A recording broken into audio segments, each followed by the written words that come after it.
Assalamualaikum warahmatullahi wabarakatuh. Selamat pagi anak-anak. Selamat berjumpa kembali pada pembelajaran daring Matematika Wajib kelas 10. Pada pertemuan hari ini kita akan coba melanjutkan materi kita yang kedua pada semester ini, yaitu sistem persamaan linier 3 variabel atau disingkat dengan SPLTV.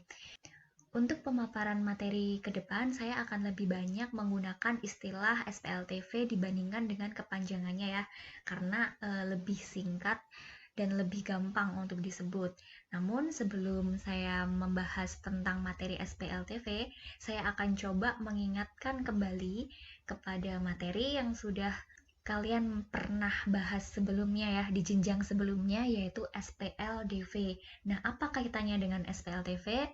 Nah, sebenarnya SPLTV ini merupakan kelanjutan ya atau pengembangan dari SPLDV.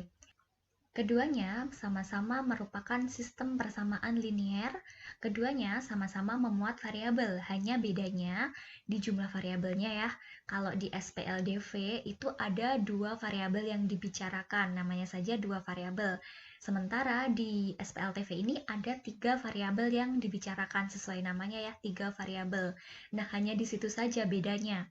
Untuk metode penyelesaiannya seperti apa, kemudian langkah-langkah penyelesaiannya, algoritmanya, itu kurang lebih sama ya, cuman bedanya ya hanya di jumlah variabelnya. Nah, keduanya, baik SPLDV maupun SPLTV ini merupakan permasalahan di matematika yang erat kaitannya dengan kehidupan sehari-hari ya, terutama di bidang ekonomi, di jual beli maupun di dunia perdagangan. Nah, mungkin untuk lebih menstimulus lagi, saya akan coba berikan contoh kasus SPLDV yang mungkin pernah dibahas di jenjang sebelumnya ya. Kalau di SPLDV itu mungkin permasalahannya itu kurang lebihnya seperti ini. Budi ke toko buku membeli 3 buah buku dan 2 buah pensil seharga 50.000. Kemudian di toko yang sama, Ani juga membeli 4 buah buku dan 5 buah pensil seharga 75.000.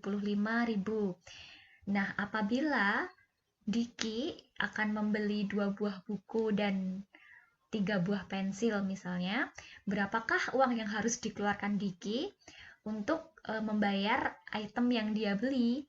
Nah, jadi kalau kita melihat kasus tersebut ya, jadi ada dua item yang dibicarakan, yaitu ada buku dan ada pensil. Nah, itu jika di permasalahan SPLDV. Nah, di SPLTV itu mungkin bedanya di itemnya ya. Jadi mungkin tidak hanya dua nanti yang dibeli, bisa tiga, mungkin bisa buku, pensil, dan penggaris. Jadi ditambah satu lagi item yang dibeli, seperti itu. Jadi mungkin itu gambaran singkat dari perbedaan SPLDV dan SPLTV dalam konteks nyata ya. Mungkin itu sebagai pengantar kalian agar nanti lebih gampang mengingat-ingat, karena lagi di SPLTV ini sebenarnya merupakan pengembangan saja dari materi SPLDV. Nah, untuk itu saya akan mulai pembahasannya tentang SPLTV lebih khusus. Nah, selanjutnya ini saya berikan permasalahan kontekstual atau permasalahan nyata yang berkaitan dengan SPLTV atau yang bisa diselesaikan dengan konsep SPLTV.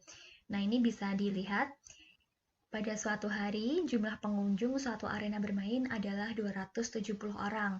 Harga tiket arena bermain tersebut ini dibagi 3 kategori, anak-anak seharga 25.000, kemudian dewasa seharga 40.000, dan lansia seharga 30.000.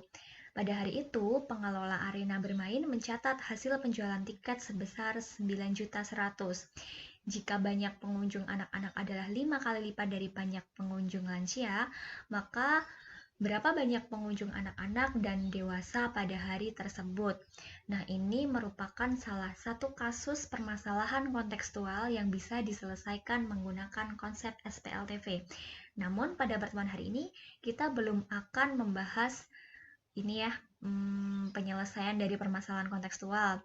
Tetapi kita masih akan membahas terlebih dahulu SPLTV itu seperti apa sih bentuknya, kemudian bagaimana metode-metode penyelesaian dalam SPLTV. Nah, selanjutnya coba perhatikan. Ini ada persamaan linear 3 variabel. Nah, persamaan linear 3 variabel ini merupakan dasarnya dari SPLTV. Jadi, SPLTV itu dibentuk dari persamaan linear 3 variabel. Kita bahas ini dulu. Jadi, apa sih persamaan linear 3 variabel? Ini ya bentuknya ya. Jadi, persamaan linear 3 variabel itu bentuknya secara umum, secara matematis dituliskan sebagai AX plus BY plus CZ sama dengan D, di mana di sini A, B, C ini merupakan koefisien atau bilangan di depan variabel. Kemudian X, Y, dan Z ini merupakan variabel yang kita bicarakan, dan D ini merupakan konstantanya. Ya, ini keterangannya adalah A, B, C, dan D-nya itu anggota bilangan real ya. Nah, karena persamaan tersebut ini memiliki 3 variabel, dan ketiga variabel tersebut berpangkat 1, dan tidak ada perkalian antara variabelnya, maka persamaan tersebut disebut dengan persamaan linear 3 variabel. Seperti itu ya. Nah, kemudian setelah kita membahas tuntas tentang persamaan linear 3 variabel, sekarang kita bahas sistemnya. Tadi di awal saya sudah mengatakan bahwa SPLTV itu dibentuk dari persamaan linear 3 variabel. Nah, jadi ini bentuknya, sistem. Jadi yang disebut sistem itu merupakan kumpulan dari beberapa persamaan linear 3 variabel ya.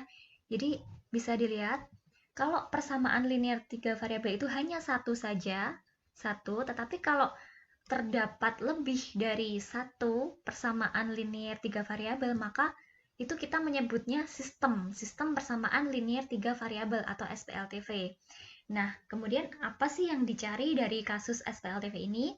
Nah, kita akan menentukan nilai X, Y, Z atau variabel yang memenuhi semua persamaan dalam sistem. Nah, untuk kemudian X, Y, Z ini disebut dengan suatu penyelesaian SPLTV. Kemudian untuk metode penyelesaian SPLTV, yaitu ada metode substitusi, ada metode eliminasi, dan ada metode campuran, yaitu metode eliminasi dan substitusi digabung. Nah, sebenarnya ada satu lagi nih metode yang bisa digunakan ya. Ada metode determinan, tetapi karena metode determinan ini merupakan materi yang ada kaitannya dengan matriks sebenarnya, sementara matriks itu baru akan kita pelajari di kelas 11, maka pada pembahasan kita di materi SPLTV ini saya akan coba fokus pada 3 metode aja ya, karena nanti kalau kita bahas yang determinan mungkin nanti akan sedikit kesulitan seperti itu. Kemudian untuk penjelasannya, untuk metode substitusi dan eliminasi ini sendiri tidak akan saya sampaikan secara terpisah masing-masing ya, penerapannya seperti apa, namun saya akan langsung menerapkan bagaimana contoh penggunaan dari metode campuran atau metode eliminasi dan substitusi, karena ketika saya membahas tentang metode campuran ini nanti sekaligus sudah include atau terjelaskan bagaimana metode substitusi itu diterapkan dan bagaimana metode eliminasi itu diterapkan. Nah, untuk lebih jelasnya, mungkin langsung kita terapkan pada soal saja. Nah, ini ada contoh soal. Tentukan penyelesaian SPLTV berikut. Nah, ini bentuknya adalah seperti ini kasusnya. Nah, kita akan coba menyelesaikan kasus ini menggunakan metode campuran. Nah, langkah pertama yang harus kita lakukan yaitu mengeliminasi. Apa itu mengeliminasi? Maksudnya adalah menghilangkan salah satu dari variabel.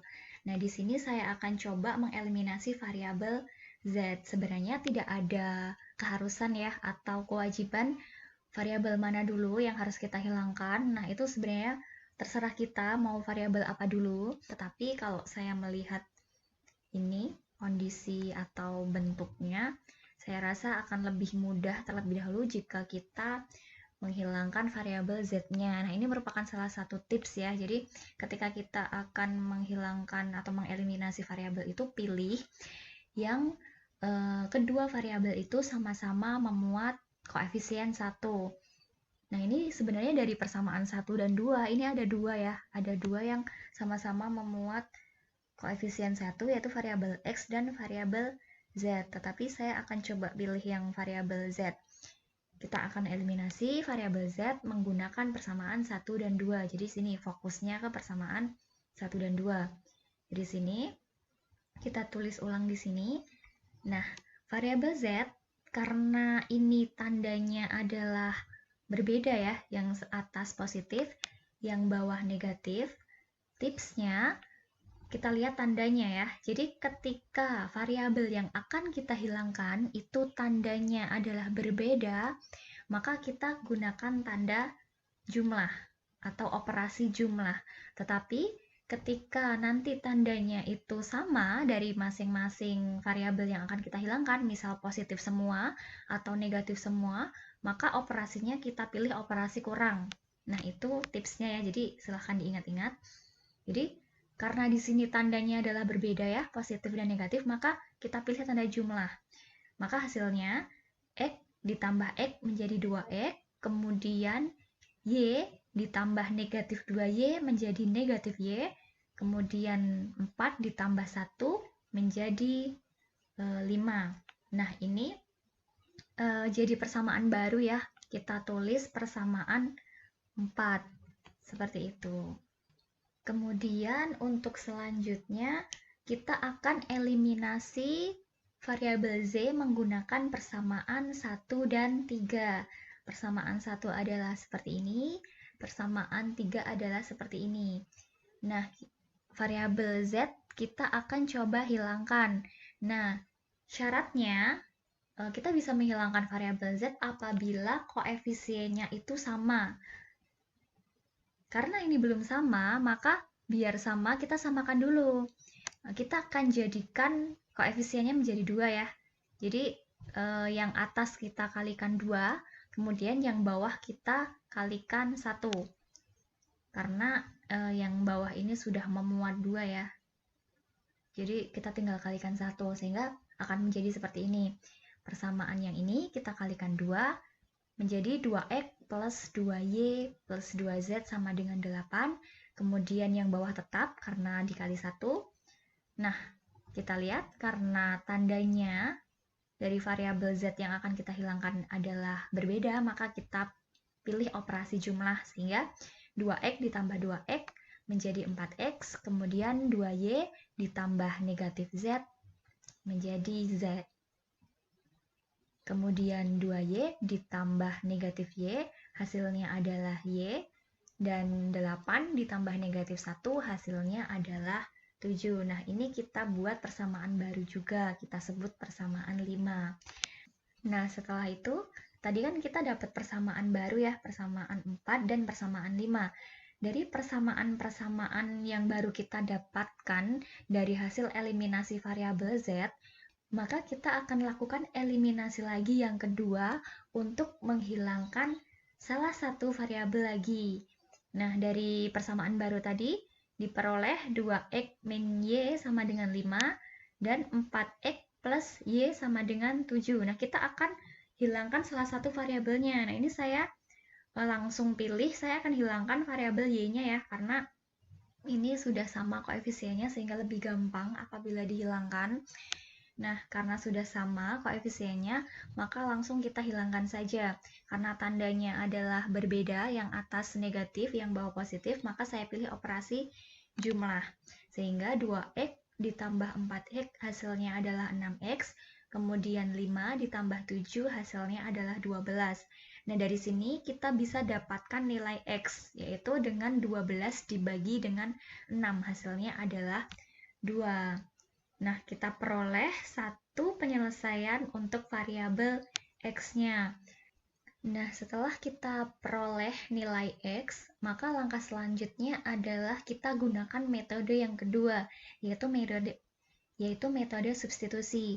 Kita substitusikan nilai X sama dengan 2 yang kita peroleh tadi ke persamaan 4 atau 5. Nah, ini saya pilih persamaan 4. Sebenarnya menggunakan persamaan 5 pun juga tidak ada masalah, bebas ya. Namun di sini saya memilih persamaan 4, sehingga kita substitusikan nilai X sama dengan 2 ke persamaan ini, hasilnya 2 dikali 2, karena X-nya 2, dikurang Y sama dengan 5. Sehingga Y kita peroleh hasilnya adalah negatif 1.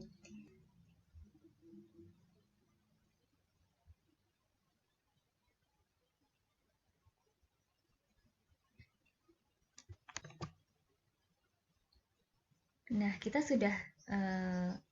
kita sudah peroleh dua nilai ya. X sudah ketemu, Y sudah ketemu. Sementara kita tinggal mencari nilai Z-nya. Nah, untuk mencari nilai Z-nya, maka kita substitusikan nilai X dan Y yang sudah kita peroleh ke salah satu persamaan. Bisa persamaan 1, bisa persamaan 2, pun bisa persamaan 3. Nah, ini saya pilih persamaan 1 ya. Nanti untuk yang persamaan 2, 3 mungkin bisa kalian coba sendiri. Kita coba substitusikan. Tadi persamaan 1 adalah X plus Y plus Z sama dengan 4. X-nya adalah 2, Y-nya adalah negatif 1, kemudian Z-nya kita cari sama dengan 4, sehingga ketemulah Z sama dengan 3. Nah, ini udah ketemu nih, jadi X-nya berapa, Y-nya berapa, dan Z-nya berapa. Setelah itu kita simpulkan. Jadi penyelesaian dari SPLTV tersebut adalah 2, min 1, 3. Nah, ini harus urut ya posisinya ya. Di sini X, Y, Z. Sehingga kita dapat tuliskan HP-nya adalah kurung kurawal dari 2, min 1, 3. Seperti itu. Kemudian kita masuk ke contoh soal yang kedua. Tentukan penyelesaian SPLTV berikut ini. Nah, kita masih akan sama. Kita akan coba selesaikan SPLTV ini dengan menggunakan metode campuran. Oke, seperti tadi, kita namai dulu ya sistem persamaannya. Jadi, ini merupakan persamaan 1, yang ini merupakan persamaan 2, dan yang ini merupakan persamaan 3. Setelah itu, kita terapkan metode eliminasi. Kita akan eliminasi variabel X di sini menggunakan persamaan 1 dan 2. Jadi, persamaan 1 dan 2 itu ini. Nah, kita gunakan dua persamaan ini untuk menghilangkan variabel X. Kita tuliskan di sini. Perhatikan, karena yang akan kita hilangkan adalah variabel X, sementara di sini koefisiennya belum sama, maka kita samakan terlebih dahulu ya. Sehingga untuk persamaan yang 1, kita perlu kalikan dengan 2, kemudian untuk persamaan 2-nya, kita kalikan dengan 1. Sehingga hasilnya menjadi di sebelah sini. Jadi persamaan ini kita kali 2 menjadi 2X min 4Y plus 3Z sama dengan 10. Kemudian yang persamaan keduanya menjadi tetap ya, karena 2X plus 3Y min 5Z sama dengan negatif 16. Karena di variabel X ini tandanya adalah sama ya, maka kita operasikan dengan tanda kurang, sehingga ini kita kurangkan menjadi habis, kemudian ini negatif 4Y dikurang 3Y, hasilnya adalah negatif 7Y, sementara 6Z dikurang negatif 5Z hasilnya adalah 11Z, karena ini negatif ketemu dengan operasi negatif ya, jadi hasilnya positif, sehingga 6 ditambah 5 hasilnya 11Z. Kemudian ini 10 dikurang negatif 16 hasilnya 26. Sehingga kita peroleh persamaan baru, kita namai persamaan 4. Kemudian untuk selanjutnya, kita eliminasi variabel X menggunakan persamaan 1 dan 3. Kita tulis di sini persamaan 1 dan 3.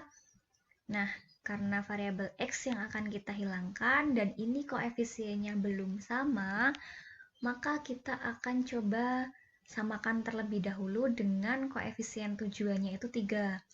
Nah, persamaan yang atas kita harus kalikan dengan 3 agar nanti koefisiennya sama ya, jadi hasilnya seperti ini. Persamaan yang ini kita kalikan dengan 3, hasilnya adalah 3X min 6Y plus 9Z sama dengan 15.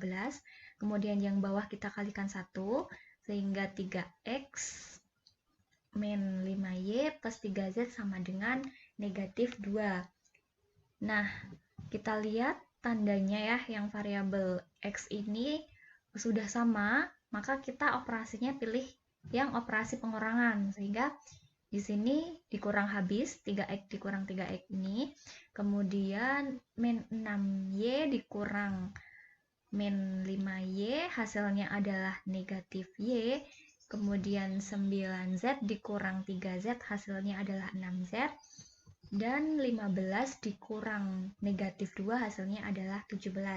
Kita peroleh lagi persamaan baru, kita sebut sebagai persamaan 5. Nah, dari persamaan baru yang kita peroleh tadi kan ada 2 ya. Nah, dari situ kita hilangkan salah satu variabelnya lagi. Atau ini eliminasi tahap kedua. Jadi kita peroleh persamaan barunya yaitu min 7y plus 11z sama dengan 26 dan min y plus 6z sama dengan 17. Ini kita akan hilangkan variabel y-nya. Karena koefisiennya belum beda ya, maka kita samakan, kita jadikan ini negatif 7 ya. Maka yang bawah ini kita kalikan dengan 7 agar nanti koefisiennya sama. Sehingga persamaannya menjadi ini di sebelah kanan, yang atas tetap yaitu min 7y plus 11z sama dengan 26.